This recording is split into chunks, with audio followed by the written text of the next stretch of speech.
Alléluia, Alléluia, Alléluia, Alléluia. Alléluia, Alléluia, Alléluia. Amen. Le Seigneur soit avec vous. Évangile de Jésus-Christ selon saint Luc. De grandes foules faisaient route avec Jésus. Il se retourna et leur dit : « Si quelqu'un vient à moi, sans me préférer à son père, sa mère, sa femme, ses enfants, ses frères et sœurs, et même à sa propre vie, il ne peut pas être mon disciple. Celui qui ne porte pas sa croix pour marcher derrière moi ne peut pas être mon disciple. Quel est celui d'entre vous qui veut bâtir une tour et qui ne commence pas par s'asseoir pour calculer la dépense et voir s'il a de quoi aller jusqu'au bout? Car s'il pose les fondations et ne peut pas achever, tous ceux qui le verront se moqueront de lui. Voilà un homme qui commence à bâtir et qui ne peut pas achever. Et quel est le roi qui part en guerre contre un autre roi, qui ne commence pas par s'asseoir pour voir s'il peut, avec 10 000 hommes, affronter l'autre qui vient l'attaquer avec 20 000? S'il ne le peut pas, il envoie, pendant que l'autre est encore loin, une délégation pour demander la paix. De même, celui d'entre vous qui ne renonce pas à tous ses biens ne peut pas être mon disciple. Acclamons la parole du Seigneur.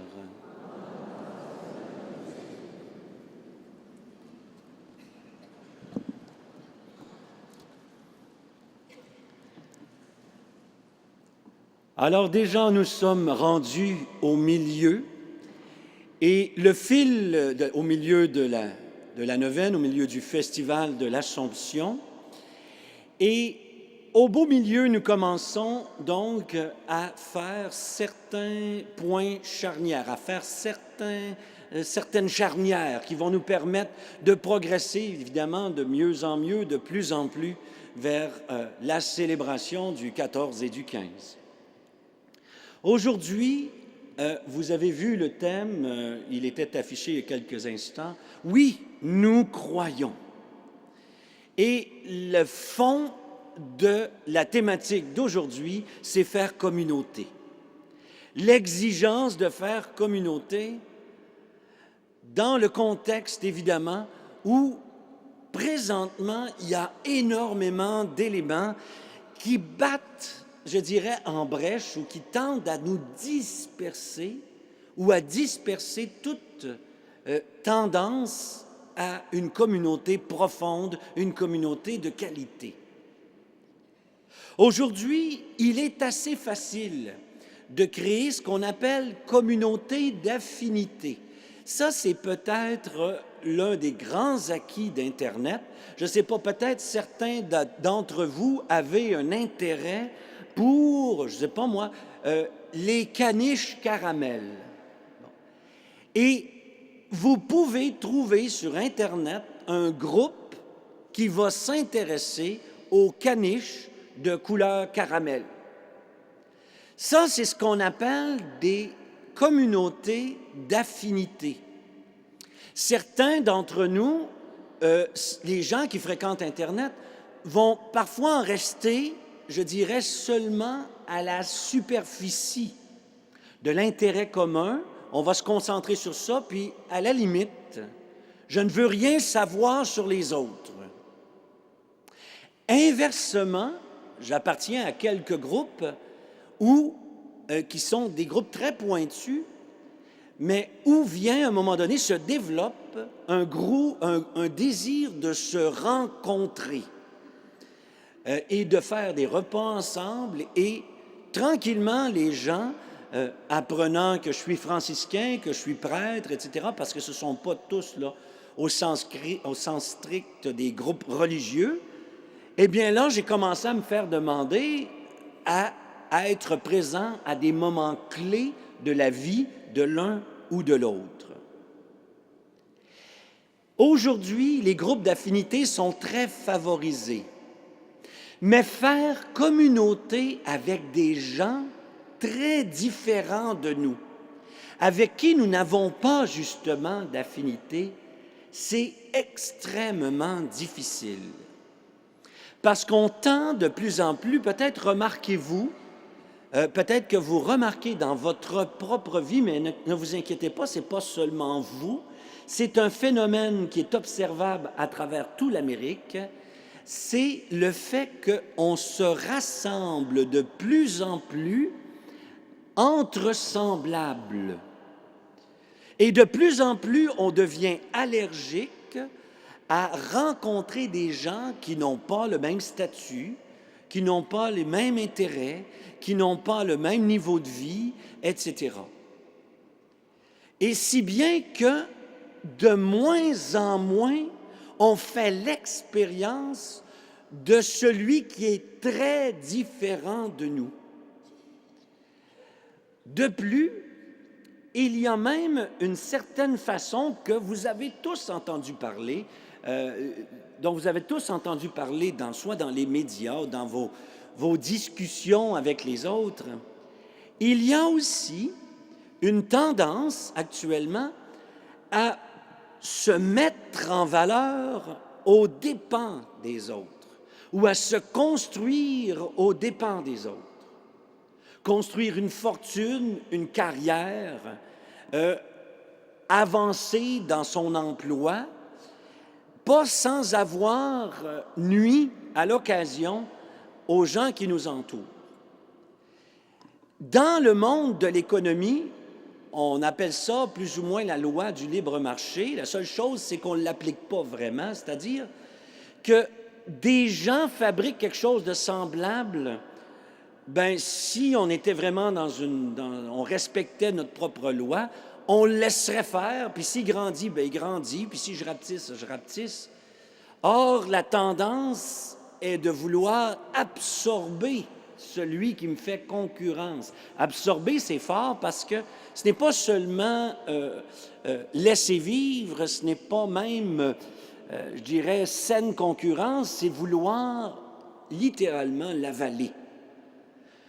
Ça peut aller jusqu'au monopole dans un certain domaine et finalement, on grandit, on grossit et quand dans notre domaine, on est devenu le plus gros, le plus fort, le plus important dans une région, dans un marché donné, bien là, on diversifie ses activités ou on élargit dans d'autres régions. Cette quête de vouloir être toujours parmi les plus forts et les plus grands, on le voit dans les Écritures, dans des textes aussi célèbres, par exemple, que de la Tour de Babel. Et les gens, parfois, se disent « Ah, ben tu sais, les vieux textes, ça nous dit rien pour aujourd'hui. » Eh bien, chers amis, ça, c'est un petit peu le mauvais réflexe que nous avons. Comme si les seules choses intelligentes, intéressantes sur la nature humaine devaient venir uniquement d'observateurs actuels. Et pour parler un langage d'aujourd'hui, il y a dans les Écritures de fins psychologues, en ce sens, des gens qui regardent le monde tel qu'il se construit et ils sont capables de voir et de détecter des courants. Et le courant qu'il détecte, c'est celui qui veut toujours s'élever, jusqu'à, nous dit le texte, à vouloir s'élever dans le lieu où résident les divinités, jusqu'à se croire illimité, jusqu'à avoir je dirais, une enflure de l'âme qui nous fait perdre contact avec le rat des pâquerettes, avec on pourrait dire la terre régulière, mais sans, vous savez, ce n'est pas seulement un mouvement extérieur. C'est pas juste un comportement de travail, c'est pas juste un comportement en société, c'est pas juste, non. C'est aussi un mouvement intérieur qui nous amène justement à nier notre humanité pour se faire Dieu. Mais bien sûr, à vous tous qui êtes tous ici, puis ceux qui nous entendent via la technique et les réseaux, etc., personne il n'y a jamais personne qui est venu se confesser à moi en me disant « Hey, mon père, je me prends pour Dieu. » Il n'y a personne qui va dire ça, là. Sauf que l'on s'approprie une place dans sa vie et une importance, et on s'approprie des rôles et des fonctions qui appartiennent à Dieu. Et c'est là que vraiment, il y a quelque chose qui a besoin d'être renversé. Il y a dans la vie spirituelle profonde, je parle ici de la vie spirituelle chrétienne, il y a une prise de conscience capitale. C'est de faire la vérité sur qui je suis. Et tant que j'entretiens l'illusion d'être ce que je ne suis pas, eh bien, je reste paralysé dans ma vie spirituelle. La communion n'est pas possible. Si bien que le point de départ dans une vie spirituelle chrétienne, c'est de reconnaître calmement, sereinement, que notre vie n'est pas parfaitement évangélique. Et puis, on ne le fait pas seulement que le reconnaître comme dans une espèce d'incubateur ou dans une éprouvette. En vie chrétienne, on fait cet exercice de vérité devant Dieu. Et on fait alors l'expérience de la petitesse. On fait l'expérience que, bien sûr, tout n'est pas parfait, mais on fait aussi l'expérience du pardon et de l'abandon. Ou, si vous voulez, le fait de se confier à Dieu. Frères et sœurs, il n'y a rien de plus guérissant. Rien, cherchez pas à gauche, cherchez pas à droite. Il n'y a rien de plus constructif en nous que de reconnaître sa fragilité, ses blessures, et de comprendre que dans la blessure, dans la fragilité, on est aimé. Nos limites, nos brisures ne sont pas des obstacles pour être aimés par Dieu. Ce sont des obstacles quand on fait semblant qu'elles ne sont pas là. Quand on essaie de les enrober par toute une structure de justification. Dieu, ça ne l'empêche pas de se donner. Et à ce don extraordinaire qui nous est fait, il y a une seule réponse. Et c'est Claire d'Assise qui disait cette belle phrase « Donne-toi tout entière à celui qui sait donner à toi tout entier. » Quand on réussit à déposer les armes et à accueillir d'abord le don de Dieu, le salut de Dieu, son pardon, il y a inévitablement tout pardon vraiment reçu et donné apporte une paix profonde. Mais dès qu'on contourne, c'est là qu'on est inquiet. Frères et sœurs, je vous invite à ouvrir les mains dans quelques instants et à vous déposer dans cette relation avec le Père, à vous déposer totalement sans inquiétude, car Dieu, le Père des miséricordes et d'infinie tendresse, comme disait Sainte Claire, elle l'appelait le Père des miséricordes, ne doit jamais être craint. Il n'y a que de l'amour en lui. Déposons-nous dans ses mains.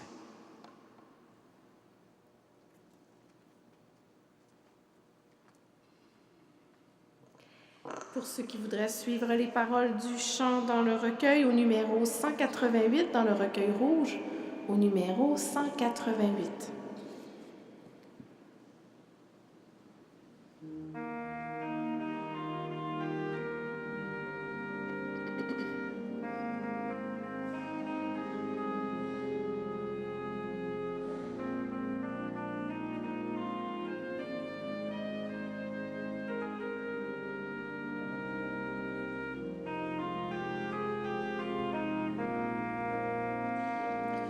Ô Père, je suis ton enfant.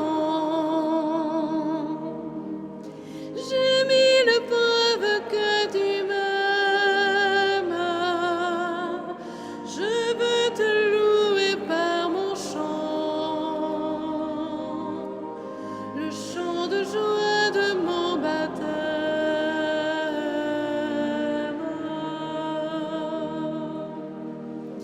Beaucoup de grains font un épi, beaucoup d'épis font une fête, une moisson qui rassasie la faim des hommes sur la terre, unis comme les grains de blé. Nous formons la communauté. Ô Père, je suis ton enfant. J'ai mille preuves que tu m'aimes.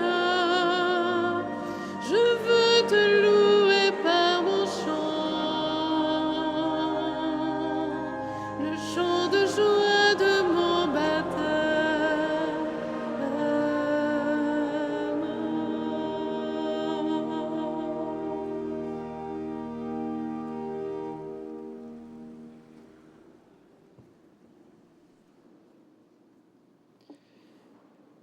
Dans le texte d'Évangile d'aujourd'hui pour la Sainte Claire, ce n'est pas celui du dimanche, j'ai fait une petite entorse, il est paradoxalement question de construire une tour ou construire une grosse structure, et à la fin, il est écrit on ne peut pas suivre le Christ si on n'abandonne pas tous ses biens.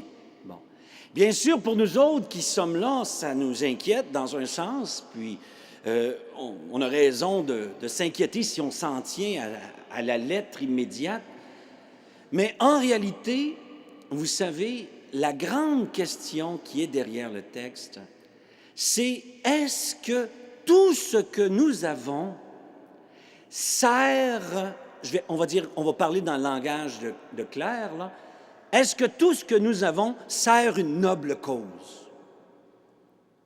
Ou bien si tout ça sert seulement à s'auto-construire une tour de Babel qui nous permet de nous isoler de plus en plus des autres, en même temps que ça réussit à nous faire croire qu'on est vivant, parce qu'on a beaucoup de choses.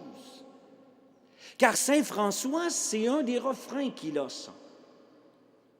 Le fait souvent d'accumuler, pas pour tout le monde, mais pour certaines personnes, le fait d'accumuler et d'accumuler est le signe de la paralysie du cœur. C'est le fait qu'on se soit arrêté de cheminer, qu'on soit bloqué dans nos relations, que l'on construit de grosses protections que sont les biens. Alors qu'en réalité, vous savez, on peut avoir des biens, puis on peut en avoir considérablement, mais ils peuvent être au service de quelque chose. Et c'est là que nous pose la question que nous est posée la question de l'amour fraternel et plus globalement de la fraternité. Car on peut, vous savez qu'il existait, on en parlait un petit peu plus dans la fin des années 90, ce phénomène du cocooning, c'est-à-dire le fait de se construire un cocon autour de soi et de laisser le moins possible des gens différents entrer dans notre vie. Or, ce qui est étonnant, c'est qu'il y a un lien de cause à effet directement entre notre capacité d'accueillir les gens très différents de nous et notre capacité d'accueillir Dieu. Quand on accueille, ça ne vous a jamais frappé, vous, que dans l'Évangile, quand tu aimes ceux qui t'aiment, quand tu es ami avec ceux qui sont tes amis, quand tu fais du bien à ceux qui te font du bien, tu ne fais rien de spécial parce que tout le monde fait ça. Ce n'est pas juste une indication d'un bon comportement, ça. C'est que pour Jésus, il y a un véritable enjeu de communion. Et je vais dire, il y a dans la communauté un véritable enjeu spirituel. C'est là que se vérifie la santé spirituelle de ma relation avec Dieu. C'est là que je vérifie la santé de ma relation avec Dieu. Parce qu'il existe des gens, pas vous autres, pas nous autres ici, pas moi, là, ailleurs, tu sais. Eux autres, ils veulent construire une belle relation avec Dieu, le bon Dieu, puis moi, Dieu, je l'aime, puis il m'aime, puis miam, miam, puis, tu sais, on a une belle relation, sauf que parle-moi pas, tu sais. Tu sais, achale-moi pas pendant que je prie. Tu sais, une incapacité de construire des relations belles, des relations saines avec son prochain. Frères et sœurs, vous savez, il existe plein d'images. Il y a des images d'une armée. On va donner un exemple, une armée, je ne sais pas moi, une armée X, Y, Z, là, où tout le monde est pareil.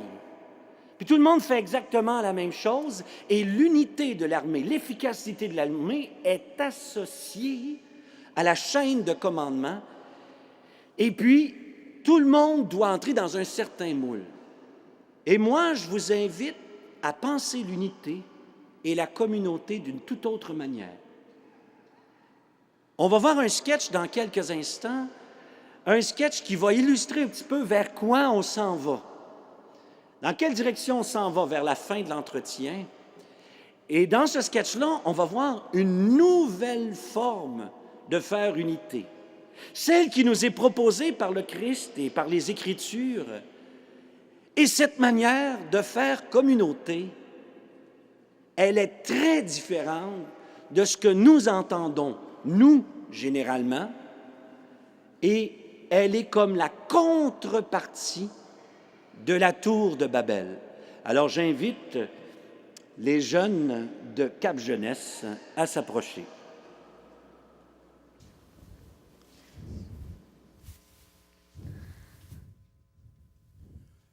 Pause. La répétition de l'orchestre reprendra dans 5 minutes. Oh non, pas piano. Moi, je suis une contrebasse. Mon son est si beau, si magnifique. Je mériterais bien plus d'être à l'avant-scène que piano. Oh non, pas toi, contrebasse. Arrête de te prendre pour ce que t'es pas. Tu seras jamais aussi bonne que moi. Moi, le monde qui se prend pour un autre, là, pas capable. Je pourrais en dire autant de toi. Toi, tes cordes se font marteler. C'est qui celui qui se prend pour un autre? Moi, au moins, je me travestis pas en percussion. Tu peux pas comprendre. T'es toujours caché dans le fond de l'orchestre. Moi, je suis à l'avant.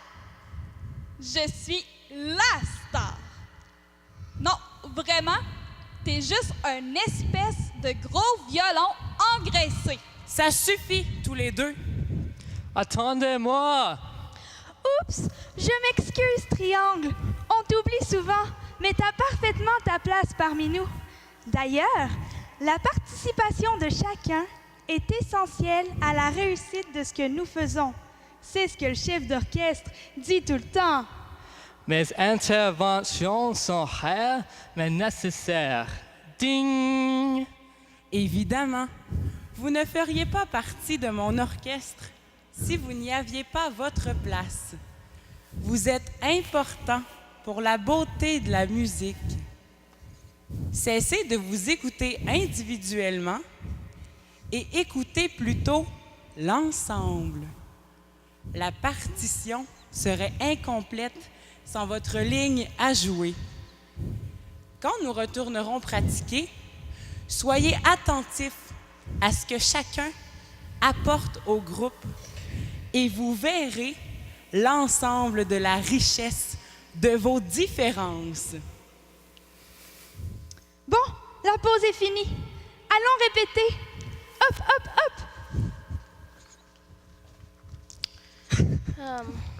Au fait, piano, je voulais te dire que même si tu m'énerves quelque peu parfois, il m'est forcé d'admettre que sans toi, l'orchestre serait dépourvu de tes mélodies.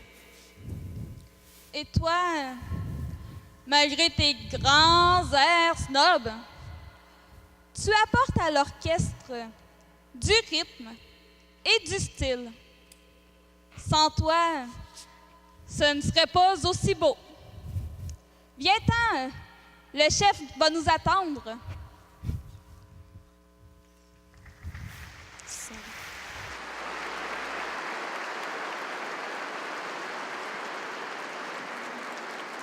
Alors, les jeunes de Cap Jeunesse, mesdames et messieurs, les jeunes de Cap Jeunesse, bravo.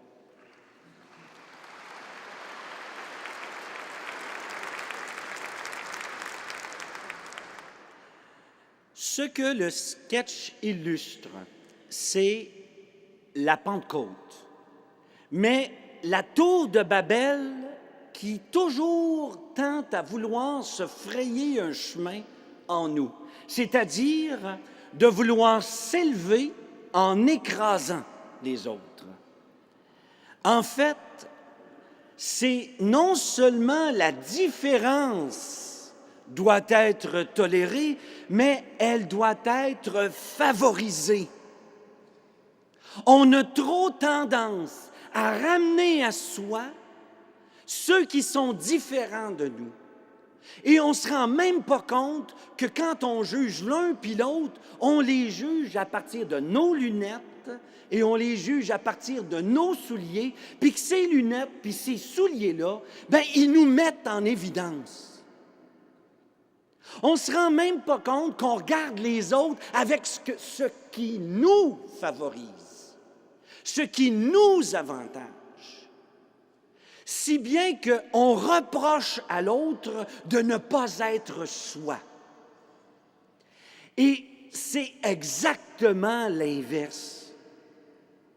La foi chrétienne, saint François en parlait régulièrement, à partir du moment où il y a en nous de l'envie ou de la jalousie par rapport, par exemple, au don ou au charisme qu'une personne a, c'est le signe qu'il y a quelque chose en nous qui n'est pas profondément consacré au royaume. Il dit, heureux le frère qui se réjouit autant de ce que le Seigneur dit et opère par lui que ce que le Seigneur dit et opère par lui-même, par l'autre que par lui-même. En d'autres mots, se réjouir quand le royaume apparaît dans toute sa richesse par la multiplicité des talents. Comme les instruments de musique, il n'y a rien de plus plate, quoi que ça peut se faire remarquer, là, mais c'est encore plus beau quand il y a des instruments qui, dans toutes leurs différences, jouent sa partition dans un ensemble. C'est pas que tout le monde soit des clarinettes qui règlent le problème. C'est pas que tout le monde... Non, c'est que justement, chaque instrument est mis en valeur. Pas seulement toléré dans sa différence, mais mis en valeur. Puis moi, je nous invite à nous questionner comme Québécois sur une affaire. Quand on regarde des gens qu'on considère d'autres cultures, 9 fois sur 10, on dit « ils s'en viennent chez nous, qu'ils fassent donc comme nous autres on fait ». Qui c'est qui dit que ce n'est pas nous autres qui avons à apprendre des choses aussi? Qui c'est qui dit que ce n'est pas nous autres qui, des fois, fait dur dans une certaine manière de faire les choses? Puis qu'on n'a pas à apprendre de la générosité ou de la vision du monde que peut avoir développé tel autre groupe et tel autre groupe. Je nous invite non seulement comme individus, mais chaque groupe qui existe à entrevoir dans l'autre, non pas une menace, mais une occasion. Je suis heureux, renversé, enthousiaste, et j'espère que vous l'êtes aussi.